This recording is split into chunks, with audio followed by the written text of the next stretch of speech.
And that confirms our identification of the USA as containing many from Ephraim, although there are more from Ephraim than from Manasseh. But the leading element, the ones who set the tone in the USA, may be related, can be traced to Manasseh.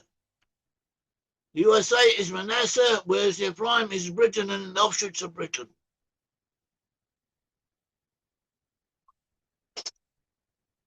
And he blessed him that day, saying, by you Israel will bless, saying, may God make you as Ephraim and as Manasseh. And thus he said Ephraim before Manasseh.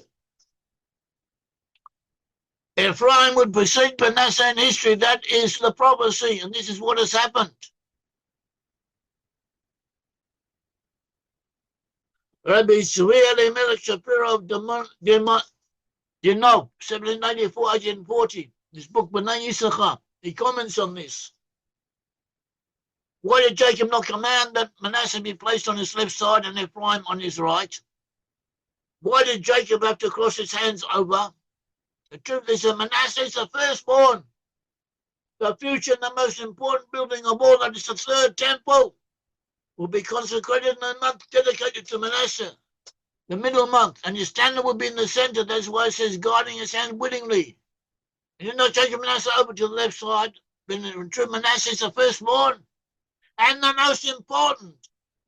But he put Ephraim before Manasseh concerning the chronological precedence.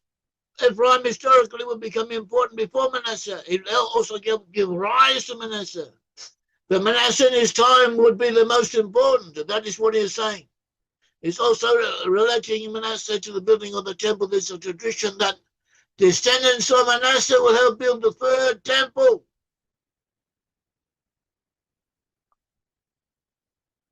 B'Fishel Ma'al, said Shifta Yisrael. He commented on this. B'Fishel Ma'al, he lives in Baltimore, in the USA.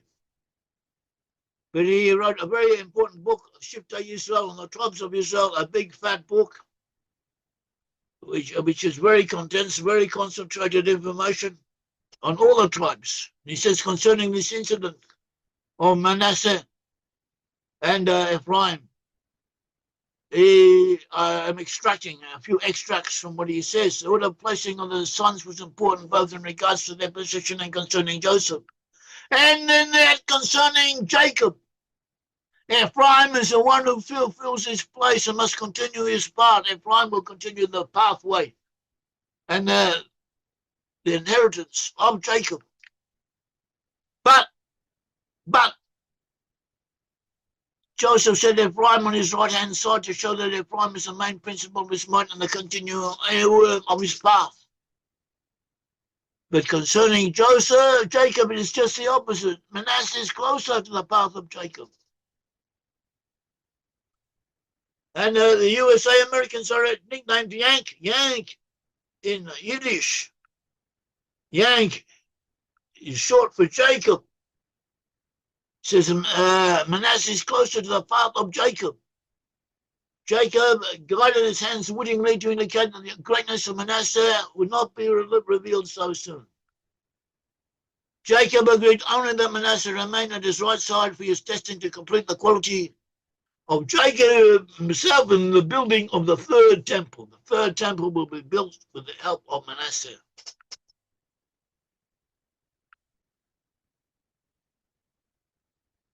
And Manasseh, it is implied, would emerge from Ephraim, as the USA did emerge from Britain. The greatness of Manasseh was also to be expressed through its size and its material advantage. It suits the USA. The name Manasseh connotes responsible representation. Rabbi Shimshon Raphael Hirsch at length, as we have said several times over, Manasseh in Hebrew means responsible representation. Responsible representation is the form of government that the USA went to war against England in order to achieve. The Constitution, the American Constitution, is very important in American conscience. It represents something fundamental in the American character.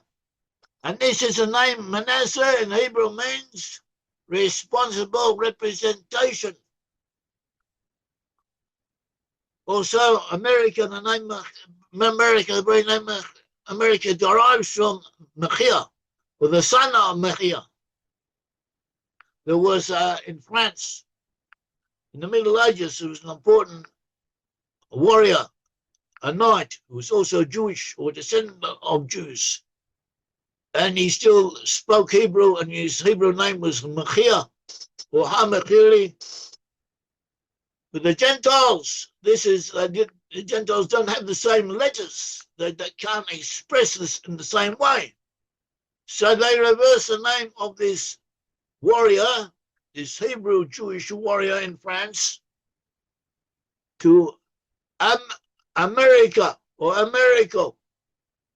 And from this person, Americo Vespucci, who lived nearby, he lived in the north of Italy, he received his name. And he gave his name to the continent of America. America is named after Americo Vespucci. Americo Vespucci was named after a Jewish warrior who was named Manasseh or Ha-Manasseh, meaning descendant of Manasseh. So indirectly, America means Machir, the people of Machir, the son of Manasseh. The word Machir also connotes capitalism, selling, Machir. The principle of capitalism is a driving element in the characteristics, the foundational characteristics of the USA.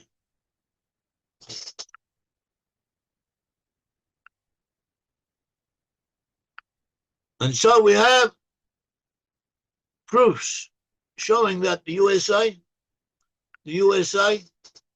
is associated with America. The USA is associated with Machir, the son of Manasseh, and with Manasseh, and with Joseph in general. The USA, along with Britain, are the the offshoots of Britain are the forces of Joseph in this world. And if they wish to fulfill their tribal destiny, they will help Judah rebuild the third temple. They will help Judah fulfill what he has to do.